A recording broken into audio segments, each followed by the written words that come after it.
The great Bobby Belt. Bobby Belt is an idiot. Don't make me take off my belt. Don't make me take off my belt. We're not. Over to you, Bobby.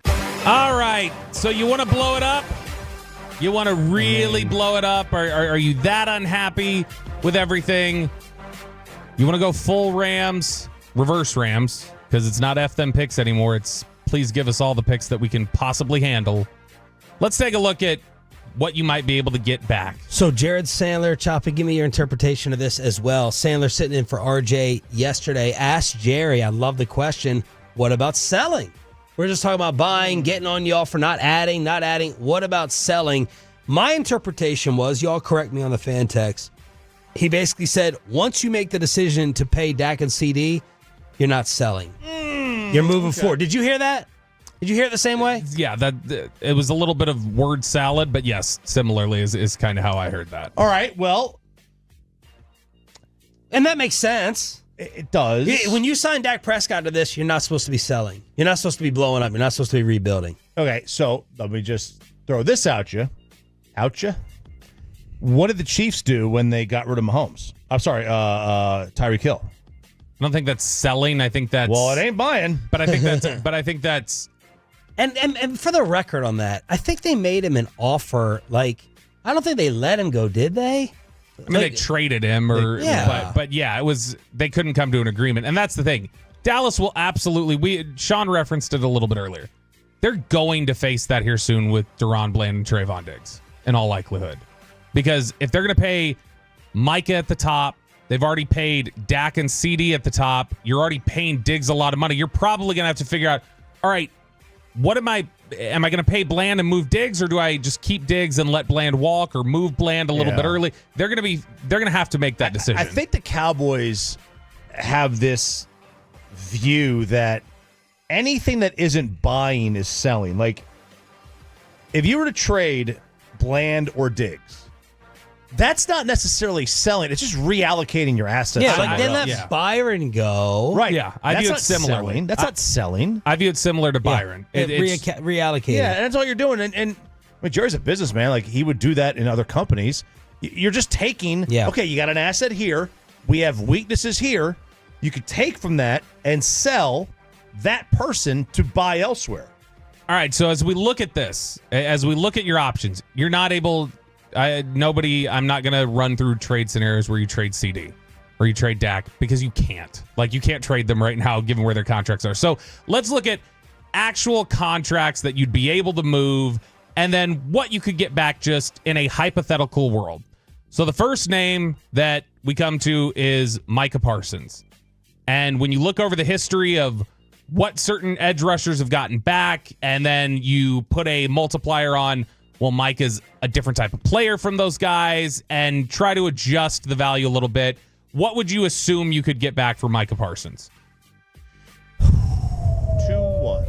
Like you hear tomorrow, you hear today, Ian Rappaport, Micah Parsons has been traded to the Detroit Lions. No, I'm not actually announcing that to anybody who just turned it on. But if you hear Ian Rappaport report that, what are you expecting to hear him say the compensation is back from the Lions? I agree with Chop 2 1s. I'm trying to decide whether a 3 gets thrown on top of it.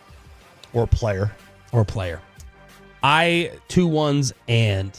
Basically, looking back through the history, I think it's 2 1s is what you get back. Maybe you do get something else. Some of these trades will have... He's 25. Yeah, it's absurd. Some of these do have like a Bradley Chubb trade, which Bradley Chubb is not anywhere near Micah Parsons. But some of these Bradley Chubb or Khalil Mack or other edge rusher trades do include, like Choppy just said, there's a running back coming back to you too. And so that kind of skews you sending a pick back and changing things. Do they not? I don't think they do. Why don't they? Do they do protected picks in the NFL? I've never heard that. I would have to do a deal. I'd have to make it a top 6 protected pick. Like, otherwise it just carries over to the next year. Yeah, which they don't have that in their CBA. Yeah. And so but if 2 teams agree to it, like, that's what I'd have to do. I can't end up with... I don't know that you can. I can't end up with 18 and 26. That's not enough. I don't care. Like, I don't think that'd be enough if that trade got announced. I have to have it, like, top 7 protected. Because, like, if you were to trade... For one of the picks. If you were trading him to Detroit, you're picking 26th. Yeah. 28th. That's not enough. Maybe 32nd. You never know. Diggs and Bland. You've got the option. Which one are you wanting to keep? Are you wanting to just say, hey, I've got Diggs at what will probably be a lower market rate here over the last couple years because we've already agreed to the deal? Or do you say, I'd rather have Bland. I'm going to move on from Diggs and sign an extension with Bland? With the new money. You tell me who you believe in the next 3 years will be the better player. Bland. No hesitation. When's his deal up? He's up next year. How do we know that we're not... I'm not trying to be too extreme here. Trayvon's a very good player. He doesn't want to tackle. He wants to DM me more than tackle. But how do we know we're not falling for the Bland one-year explosion like Diggs? Yeah. And not falling for Diggs, I get what but you mean. overreacting to it. No, and I still think Trayvon Diggs has not had a great year. I think Trayvon Diggs is still going to be a very good corner. It's just it's a preference thing. I'd prefer Bland at this point. I think Bland's faster. I think Bland's motor is better. Bland's more physical. There are things about Bland that I like more. My gut is telling me right now I would trade Diggs, but my gut is telling me with him it's like a high second. Can I get a 1 for Trayvon? History would say no. History would say who else in his realm? So let's look back over the last couple of years. If you want to talk about a guy who had a similar reputation as just kind of gambler, big-time turnover guy, that was Marcus Peters. Oh, yeah. Marcus Peters in 2018 went for a second and a fourth. Now, Marcus Peters was also considered a malcontent. Yeah. So it's a little bit different. Second and a fourth. I think Trayvon will get more than... Darius Slay went for a third and a fifth in 2020. And this past offseason, the most recent example we have, L'Jarius Sneed was traded from the Chiefs as a top-tier corner. He was traded for a third-round pick. A third? I think you're probably looking at... A second. I think you're looking at a third for Diggs.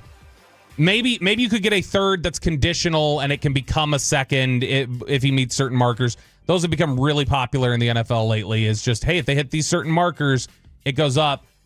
I think Bland might be a 2. They'll never do it. A Bland? You think Bland right now would get more? Might be a 2 just because I also wonder how many teams might flag Diggs for medical and just say, we got to know about his knee. We don't know about his knee yet. They'll never do it. They're obsessed with stars. Yeah, but hypothetical. Yeah, this is just to figure out if you wanted to blow it up. Yeah, I know. What I was saying is the sad thing is that they'll never do it because Trayvon Diggs, by the way, is not a star. he's a name. He's a name. And He's on the verge of a star. He had a superstar year. And in that building, I don't know that they differentiate between names and stars. Other than what's his value, and would you do it for a third?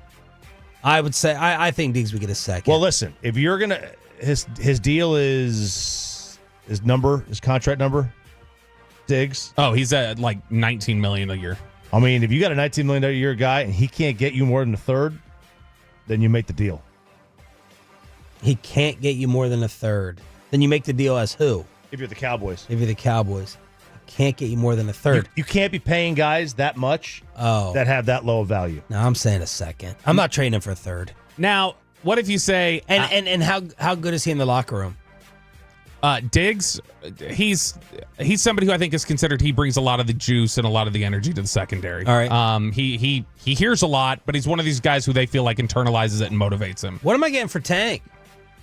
I don't think Tank gets you anything that you'd be willing to trade for. I think Tank is somebody who probably gets you right now, even though he's a good player, given his age, his injury history, a fifth at the most, probably sixth. More along those lines. So, Jake Ferguson, if you just said, I don't want to have to pay Ferguson here in a little bit. And other than Jason Witten, the Cowboys' history has been, we bring tight ends in, we run them for 4 to 5 years, and then they go on their way. That's what we do here. So if they have the same approach to Jake Ferguson, the value for tight ends is insane.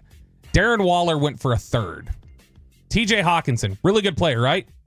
I did not remember this being the compensation. TJ Hawkinson and 2 fourth-round picks went for a second and a third, which seems like not good enough value for me. Ferg's getting at the very most a third. I'd probably say a fourth. I think maybe a 4 that turns into a 3. Maybe. Gronk got you a 4. At what age? Right, in a different context. Ertz got you a 5th back 4 years ago. I think you're probably looking at a 5th for Ferguson. It is generally where it is. Zach Martin. I don't want to trade Jake. That's my guy. If you say Zach Martin, you want to go and just say, Zach Martin's probably going to be done. Trade him off to somebody to just let him finish off his career. There have been examples of this. Guards don't get traded very often. And when they do, even when they're bigger names, they don't get traded for like big return ever. The last big guard I could find that was traded, like who was established and had a Pro Bowl record, was Kelechi Osemele, and that was 6 years ago. And he went for like a 5th-round pick. I think I would hope you could sucker someone into a 4th, probably a 5th, if the tape is what you say. I thought 6th rounder with, if he hits a certain amount of playoff snaps, it becomes a 5th, is generally what I thought. Now, do you want to get really wild and do something unprecedented? If you're really trying to say, hey, we got to reset. Well, real quick on Zach. Mm-hmm. Is he a guy that's it's one of those things where you would do right by him? Whatever he wanted, yeah. Probably. He might retire. He might retire. But if he didn't want to go anywhere, sure. you would probably not even bother moving him.